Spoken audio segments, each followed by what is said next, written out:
To avoid the worst consequences of climate change, scientists with the United Nations say we must pull carbon dioxide out of the atmosphere.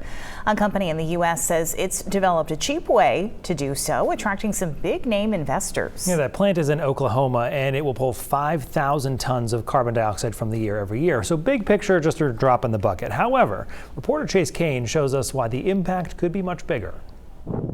In the heart of oil country, signs of transition are all around. It might look like a gravel parking lot right now, but once Heimdall covers the ground in these small white pellets, they'll absorb carbon dioxide as wind blows over them. It sounds simple, and maybe people are like, okay, what's the catch? Yeah, I'm waiting for that too. What is the catch? Calcium looping has been known for a long time. Calcium looping involves limestone, a common type of rock humans have been using since 9000 BC. So here's how it can be applied to carbon capture. You start with limestone, which is mostly calcium carbonate.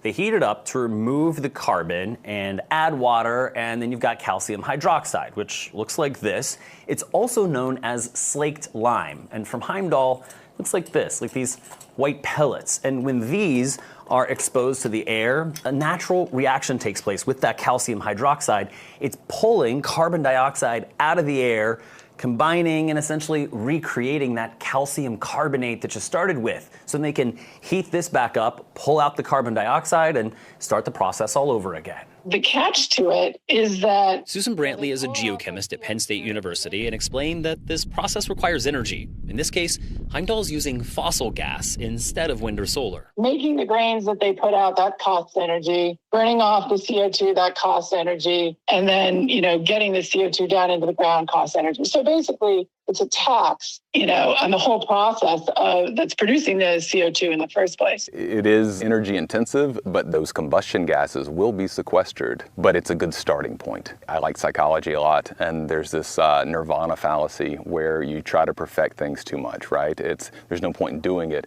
unless it's going to be perfect. This is an imperfect solution, but we will continuously chase perfection from here on. But this is also a way to do this big and do this now. That's the point. The latest United Nations climate report underscores that carbon capture is necessary to quickly address climate change, and that's part of why Heimdall started capturing carbon while still waiting for EPA approval to store that carbon dioxide deep underground. That's a very important point, is this isn't optional. CO2 emissions have a price. What matters is that ultimately there needs to be some economic value to removing CO2. And if all proves successful, the company's founder says the potential here might sound almost too good to be true. So for a billion tons of CO2 per year, say, which is on the lower end of what the IPCC estimates the climate system is going to need of carbon removal, we're talking, a million acres.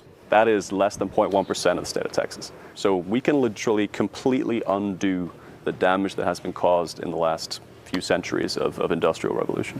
In Shidler, Oklahoma, I'm National Climate Reporter Chase Kane.